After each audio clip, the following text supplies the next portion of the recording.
Okay, Mustafa, it's so good to see you after so many years. It's really been an exciting time since then, both, of course, for Cyprus, but more importantly, the international economy. And I suggest we talk a little bit about that first, and then talk a little bit about Cyprus. What does that mean for Cyprus? Well, yeah, I'm also very happy to see you after, as you said, quite a time. We do with this kind of meetings and cooperations, and I hope that this will also be a step forward for further meetings and further discussions. As you said, the world has been going through some difficulties. Yes. I think the major issue is or has been the COVID-19 case, which was something that was not expected, and it has actually made all the countries to evaluate the economics, not only economics obviously, but livings of the citizens in their countries to think differently, because the COVID-19 has shown us that health issues are very important, and we have to be more careful and spare more budgets for health issues. But more importantly, environmental issues have also been picked up. But for me, the other experience is that it has shown us that countries need to make sure that they are able to be self-fulfilling for certain basic production, food, health and related materials and inputs. So in that respect, this COVID-19 has made us economists to consider more things or different things than what we had in our on our pages, in our books before the COVID-19. The experience that the countries have faced during the COVID-19 is I think will make policymakers to make sure that in the future they are able to, or they should be able to spare more budgets for health and other basic needs of human beings. Well, really it was this time, unlike the global financial crisis of 2008 to 12, which one can say it was homegrown. There were many policy mistakes made, the architecture of the Eurozone, the financial crisis in the United States. It was very complicated. This time was an external shock.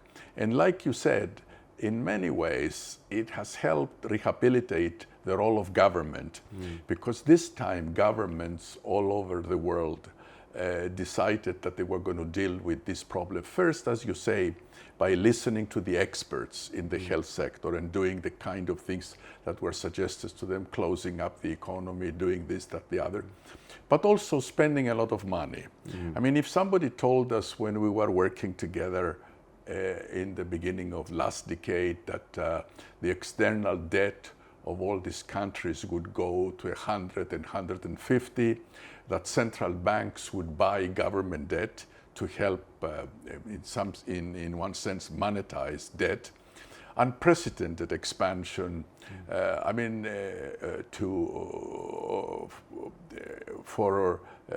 terms of public finances. I mean, to give you one example, the Chancellor of the Exchequer in March 2020 went to Parliament to ask for 40 billion sterling to borrow. In the next 12 months, he borrowed 400 billion, most of it bought by the Bank of England. So it was an unprecedented time.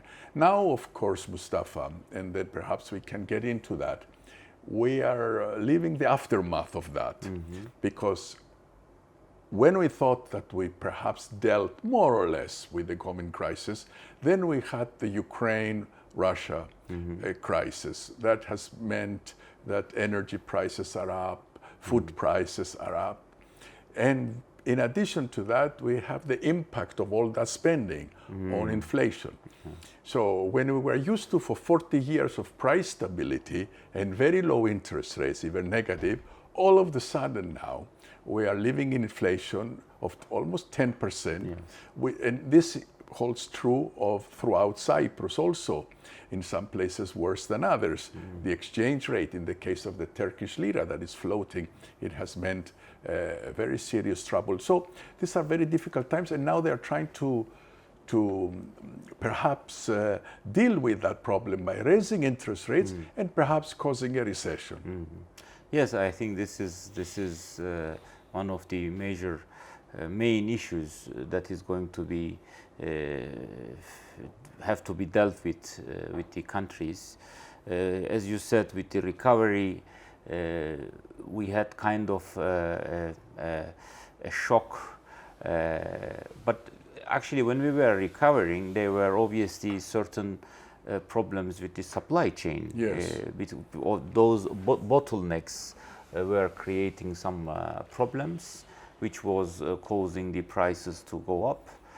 But there was also demand side. Yes. So we had kind of both sides of source of inflation, both cost push inflation, cost inputs going up as a result of the war and other shortages in the commodities, certain commodities and all that.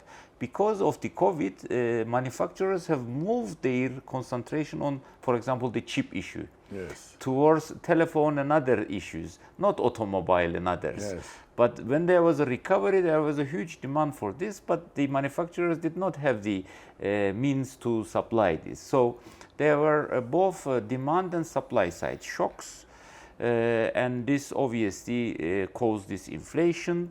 But the war between Russia and Ukraine, the occupation, is obviously a big issue. Now, as you have stated rightly, especially Western world, European Union, United States, North American countries, we see that they are desperate in dealing with the inflation problem. Yes. At the expense of having a recession and even facing unemployment problems. Yes. Because they know that inflation is a source of many problems. Yes.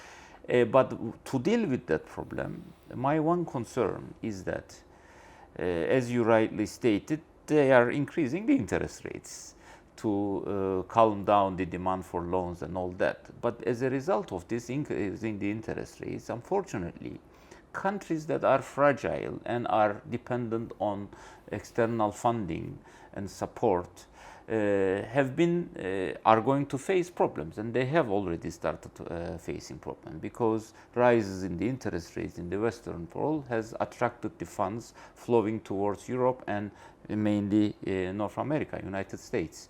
So as a result of that, these countries who did not have and who were already hurt because of the COVID-19 will have very much of difficulties in recovering and dealing with their problems, because they were already facing structural problems and That's other right. budgetary problems. So I think the main challenge in the coming years ahead, I see that the developed economies like EU members and North American and the other developed economies will find a way and deal with it, because they have sufficient sources, savings rates are positive, so they will give direct support to the families, they will support the businesses, and they will find a way to recover. But my worry globally is more with the developing economies. Absolutely. And that will obviously going to create another problem of inequality in the income, and all these migration problems that we have is also going to become even a further problem in the coming years. So I think international community, international institutions like IMF, World Bank, EU and the others, I think should pay more attention to this issue as well.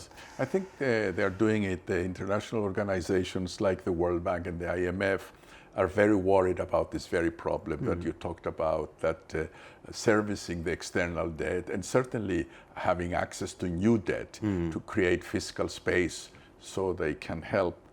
At a time when these countries are dependent on imported food and imported energy, all of that is very expensive. They are already to their limit in terms of the debt that they can sustain. So there is I think there is a concerted effort now Otherwise, you touched upon this, the migration issue. I mean, these are global issues that require global solutions. And actually, it's very interesting that in your comments, you really raised the most challenging issues that we are facing as humanity: migration, the environment, and you also mentioned income inequality, which really, out of all these crises, including the COVID, but before, we have a worsening of that. And and why are we worried about that? We are worried for two reasons: for ethical reasons, but also because they create pressures to extremism. You know, they are very fertile ground for the extreme right and the extreme left, because they say, you see, the system we are familiar with, what does it do? It gives money to 1% and the rest of us are left behind. So it's a serious problem. And one last comment on that, on the problem of inflation. For the time being, it has not shown up in labor unrest and demands for higher wages. Because if you pay higher prices, your real wages are going down. So you will ask for more. If you ask for more, your boss is going to have the need to raise prices. And you get into a vicious cycle. If we get into that, like they got into the 1970s and early 80s, then we will really have to put the brakes on the economy and cause a serious recession. But I think the international community, central banks have had a good experience with those, and that's why they are quite, you know, they are quite sure, and they are quite pushing that they deal with the inflation issue, because you know, they are very much worried the problem that you have stated. We know that inflation is a cause of many problems, but the main or the most affected of inflation are the low income and those who are on payrolls. So in that respect, governments would obviously need to think of certain measures, policy measures for those. But in my case, if I come to Cyprus to a closer bit, if I may, we have a very high inflation in northern part. It's not only double digit as you are about to have. We have a three digits of inflation. And the problem that we are facing at the moment is because we have no control over the monetary policy. We are in the lira zone. Obviously, that is an issue. And as you very well know, with such high inflation, we have the inflation tax problem. On the poor, as you say. Well, on the poor, mainly on the poor. So our administration, our governments have to find a way of, you know, channeling this tax that they generate, inflation tax that they generate, and you know, direct it towards to these low income people and the small businesses, you know, very micro businesses actually would be a better definition to support them, because my worry is that those who are, you know, who are at high income level and from one reason or another they have secured their you know, wealth, and they are getting wealthier. But those whose life is really based on that monthly income or wage that they have are going to be affected much more, and we will have an income diverging income, and so it is going to be a problem for us in the Turkish Cypriot community. So this is one of a problem that we feel it more than your case, because okay, you also have an inflation problem, but it's only 10% or 9%. But in our case, it's 112%. That's absolutely true. And you know, that illustrates what you just explained very well, how costly policy mistakes are. And sometimes those are mistakes outside our control, because, you know, you said you are in the lira area. We are also in the Eurozone. So in many ways, we are takers. We are takers of monetary policy. We are takers of how the exchange rate looks like.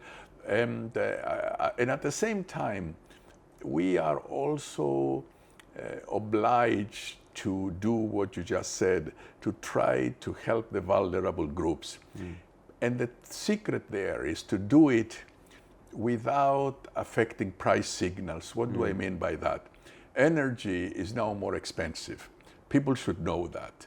You cannot pretend that it's not an issue. You cannot pretend that we should have to get away from the traditional sources of energy and go to renewables. And it is a crime, I think, throughout Cyprus, whether you are in Kyrenia or in Limassol or Famagusta, that we don't have more energy, solar energy, for a country like ours that has 360 days.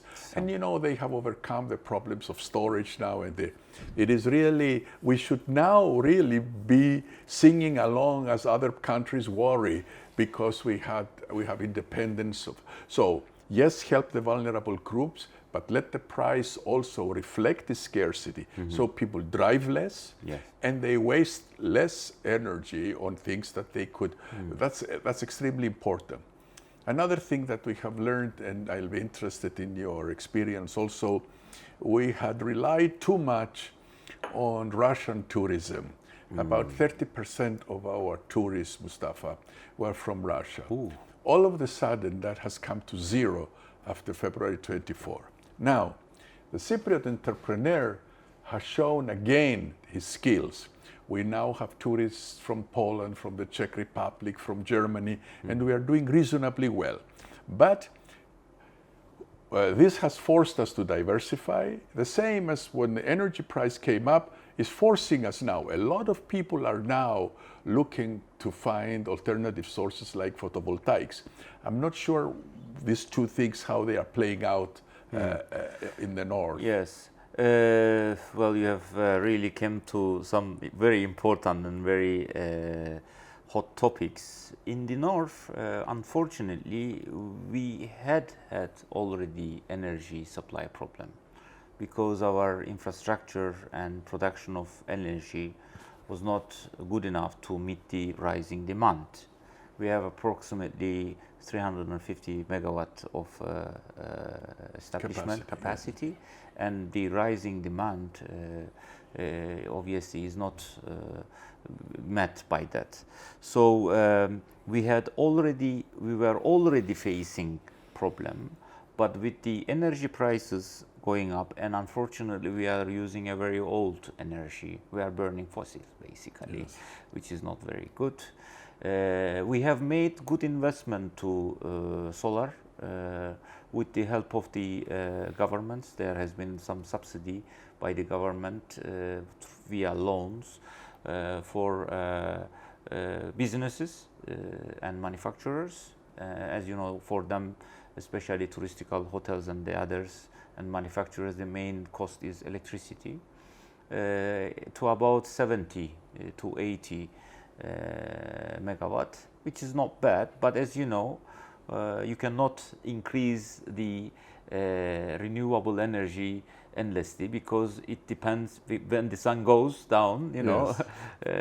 Even though there are certain developments in the storage, it is not at that level yet, and we have not made certain investments yet. So unfortunately we are facing problem with the energy, and sometimes we have to also buy some energy from the south, from your side, which I believe is a very good thing to cooperate. But I think that the issue that you have raised about renewable energy, given the sun that we have, I think there should be more bicommunal projects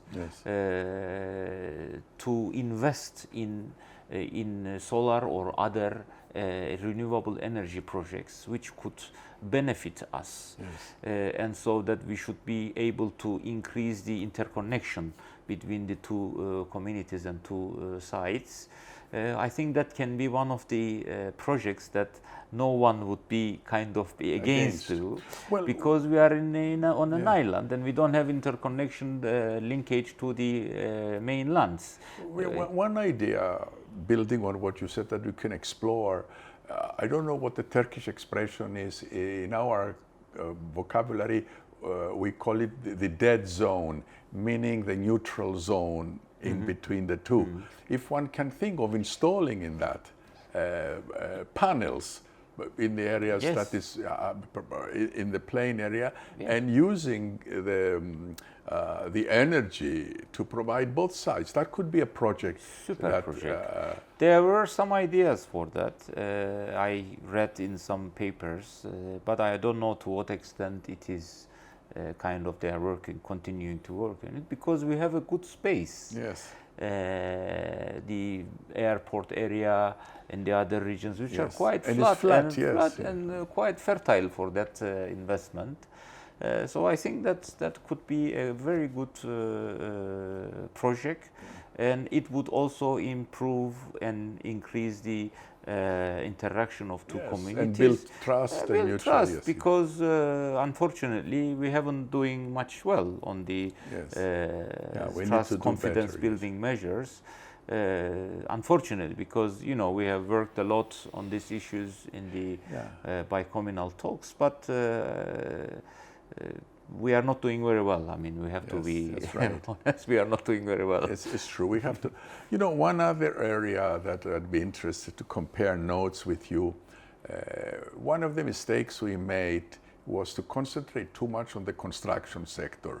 We built a lot. We built a lot, whether it is apartments for sale in exchange for passports, and now we want to diversify the economy, and we've talked about it a lot, getting it into IT, get more technology, and there is some success in it. I notice around there are some firms who want to relocate in Cyprus, and they are looking for people who are experts.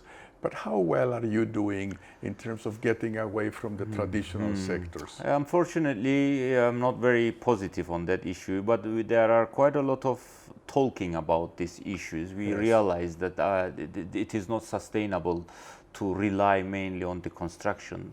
And as you have seen and as you can hear, we do also have a very how do you say, wild construction sector in the north, and we are able to also attract some Russians, Ukrainians, and some Western investors, including from different Middle East also, because relatively in the East Mediterranean and in the Mediterranean, our prices are relatively lower.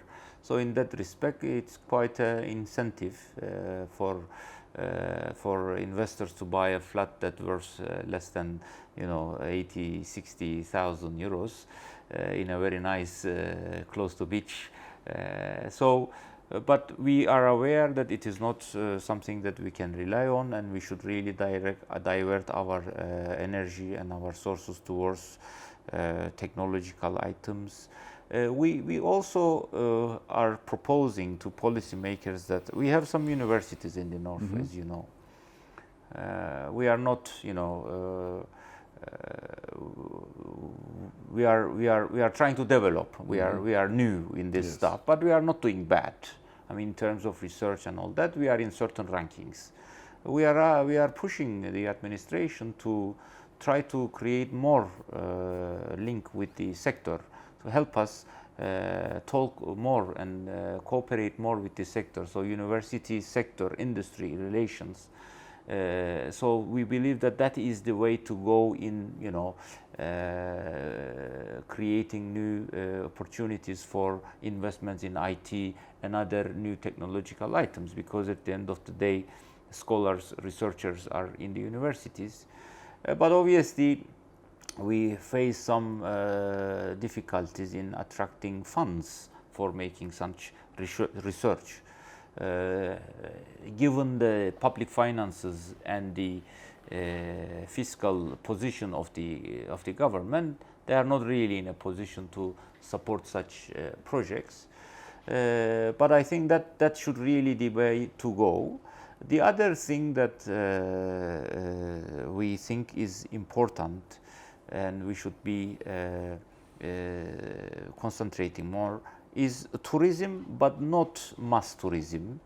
Tourism that has higher value added. Yes. Given that still we have some areas that are not spoiled, Yes. and we have good history and all that, We can obviously think about agro-tourism, cultural tourism, religious tourism things, which I think should be the way forward, because as you know, they do not only help us to preserve the environment and our culture and all that, they also have higher value added for the economy. Yes. It is more sustainable. The diversification issue in tourism is very important, the issue Yes. that you have mentioned. Obviously, we have certain limitations, as you know, because of the political problems.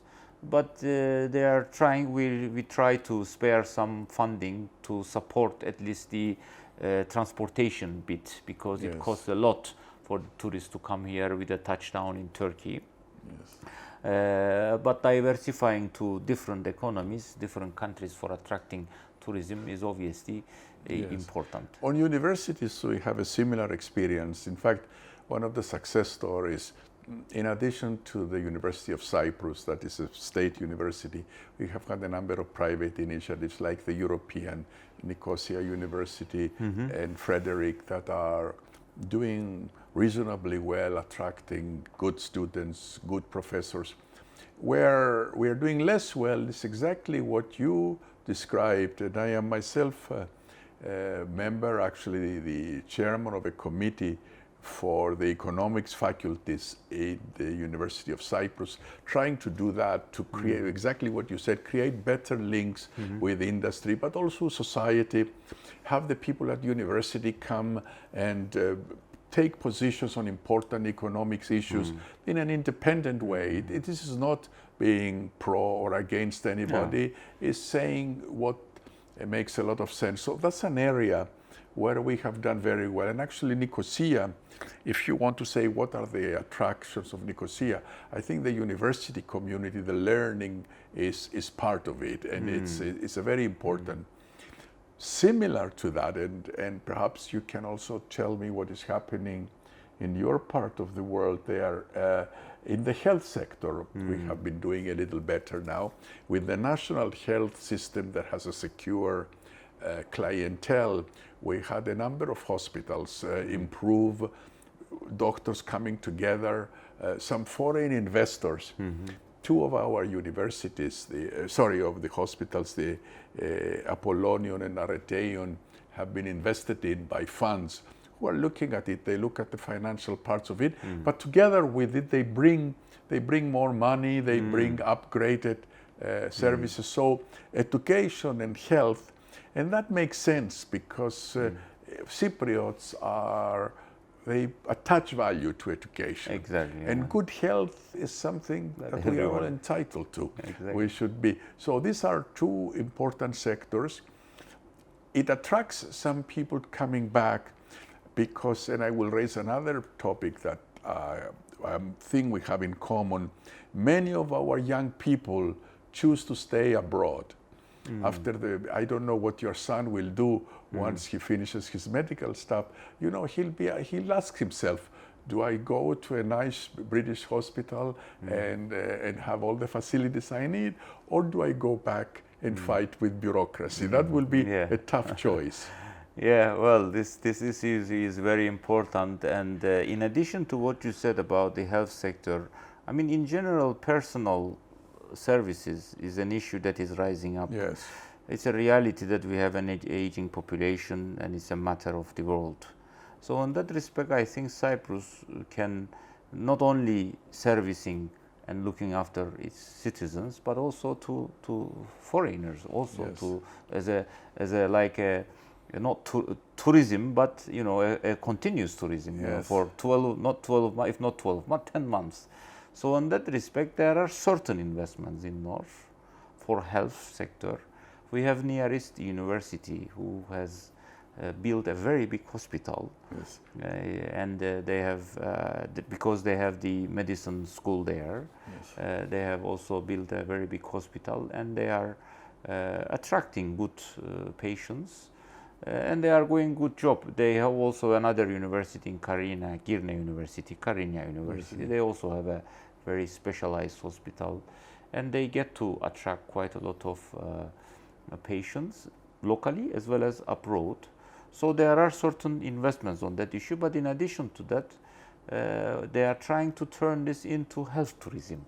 Yes. You know, and I think it is because the capacity that they have is well enough to Yes. service tourists as well, or foreigners as well.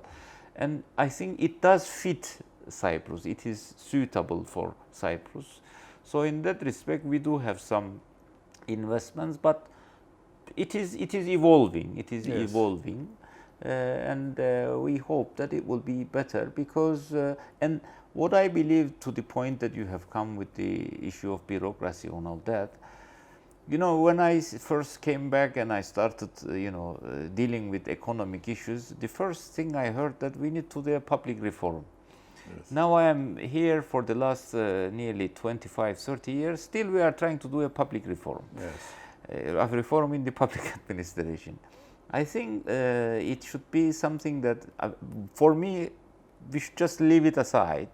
Not that we shouldn't do it, but I think the developments in the private initiatives, universities, and other international investments will push, will like drive the government, will push the government to do those reforms that they need to do. Obviously, it would have been much better if the government had made those reforms to improve the business doing business and all that, to enable the businesses.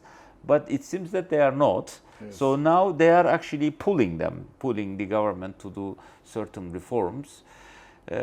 But this political instability that we also Yes. have in the north is also causing certain problems. But this university and being able to be international, having access to international markets, international communities does always help. Yes. And I believe in that very much so. Absolutely. On the public sector, you are absolutely right. And there are some important developments that are helpful. One is technology. Because if you can do things remotely, like we introduced many systems now, all the benefits, social benefits, are paperless. That's very important. Why is that important? Because you don't have to depend on somebody picking up the phone. You don't have to pay a small bribe if it's necessary. I mean, all these things are very important.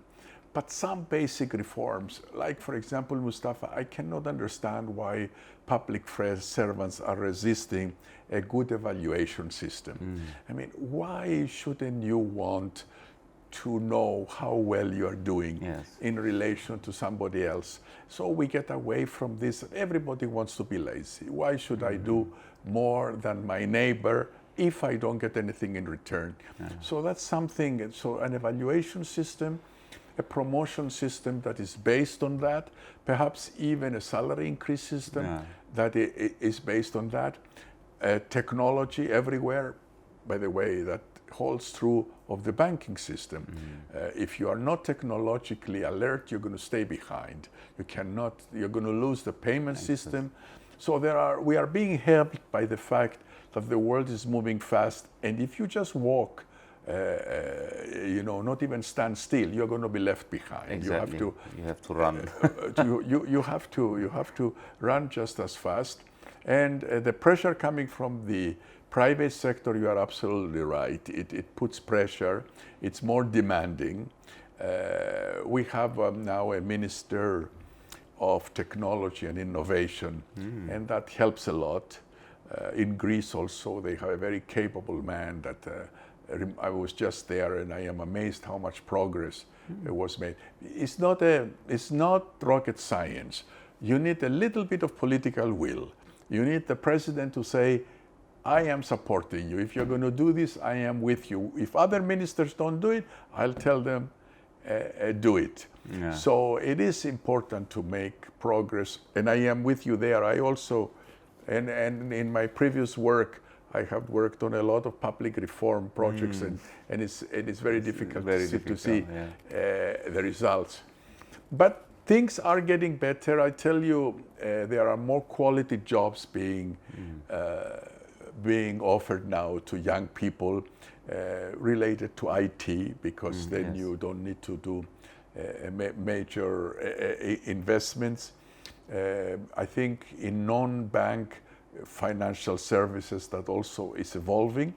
But we have shortage of people in the hospitality sector. Yes. Is that the case also over where you are? Yes, and unfortunately, because of the, I don't know if you are aware of our labor force. We are a very much foreign labor dependent. Yes. We have a lot of foreign workers in the north, especially in the construction, in hospitality, and the others. And because of the COVID, many of them left Yes. back to their home, and not all of them came back. Yes. So we started after the, just recovery from the COVID with a shortage in labor, and with a high demand for hospitality and other services. Obviously, we face a lot of shortages. There are a lot of shortages, but it is not, I think, as bad as your side or as big as your side. But we do also have such problems, and there, the colleges, the schools, universities, to a certain extent, should kick in and should cooperate with the hoteliers and the others, and to train people to help them to fulfill this or fill this shortages. Yes. It's not easy, but we have had a lot of difficulties with some of the semi-skilled labor as well, because some of the semi-skilled labor was also labor force was also foreign. So when they left, we had difficulties in the recovery. But this IT issue is obviously, with the COVID, it has helped us. It has forced us to use more IT. Yes. I mean, before I had to go to the transportation office to get my road tax, but now I can get it at home with 2 minutes. Yes. And I save both my time, my petrol, my everything, and I don't get the office to be crowded with me being there. So as you said, these developments, external shocks, are also helping us to use more technology, which is something that is good. Having more technology, the need for it, and then you actually employ it, has implications for the educational system. You need to prepare people to access these jobs. And unfortunately, our educational system, if one looks at the science and math achievements of young girls and boys, unfortunately, they are not what they should be. And we have many problems with the curriculum, the attitude of teachers, the attitudes of parents. And that is a problem, because countries like Finland, that paid a lot of attention in science education and made sure that the best people became teachers, they had a much better prospect for economic growth and quality jobs. What is your experience now among Turkish schools? Being in academia, not in primary and secondary, but in university, I feel myself that I am not as fast or as adapting as good as I should to these developments. Because what we have realized, especially with this COVID-19, students' demand has changed to a certain extent. With what they want to learn, what they want to get from you, is different than what we had like 10, 15 years ago.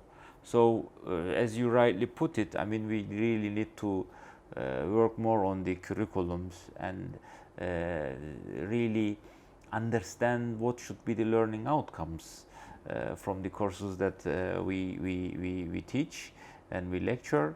So there, I find myself not to be as successful or as completely successful as I should be. But more importantly, I think, is the primary and secondary school, where our concentration has been only more on the salaries and other benefits, rather than the quality of education, and that's where we should be concentrating more. But the issue is that when you have limited funds, you have been a Minister of Finance and you know these things, so this helps and education issues are something that sometimes you have to like push back. First you have to think about paying the salaries at the beginning of the month, and then the other things. I don't know. We have to think about those, talk about those more. But given the difficulties, maybe we don't get to talk about them as much. Absolutely. So we've covered a lot of ground. We've covered what's happening in the international economy. It's fast changing. There are problems, exogenous shocks, homegrown problems. We've also talked about our own problems. We are sort of problem takers, but also we have our own, the challenges in education, in university, making that an important sector, the health sector. And one last thing perhaps we can touch upon is that all of things would be simpler if we found a solution to our problem. Because, even in tourism, even in other things, if you're trying to promote an island as a complete product, which has mountains and seas and areas that are a little less developed, so for people who would like to come to be in a quality environment, protecting the environment, all these things. So I think at least my desire is, and I know it's yours, having worked with you before, that the politicians that are really running this show, that they find a way to help us find a solution relatively soon. Well, inshallah, as you say in Turkish, but unfortunately we have not been very successful in the recent years. And we should not, I think, leave it only to the politicians and our leaders, but also we, the community, should also strive to find ways of pushing this pollution issue further. I was very happy to be invited to this event today, to have this chat with you. So NGOs like this, chambers, business community, universities should be able to create more dialogue and should be able to talk more each other, and also create a pressure on the leadership, because as you said, politicians always finds a way of driving it to somewhere else. We need them. We cannot do without them, that's for sure. It's an issue of a democracy. But when there is no leadership that pushes for united Cyprus, for unification of the island, I think we as the community should be pushing it more and creating opportunities for a solution. Absolutely. We should really help them travel that elusive last mile, because we've been working together on it on the economic side. We know that we covered a lot of ground. Then it takes courage for the compromise, because it's going to be a compromise on both sides to say, okay, the road is going to be bumpy a little bit. We're going to lose some, gain some, but at the end, everybody will gain. Exactly. So let's end by making a joint wish that that is something that is going to sort of move in the right direction. And when we meet again, maybe the prospects will be brighter than they are right now. Inshallah. I hope so. I hope so. Very good. Very good. Thank you very much. Nice to have.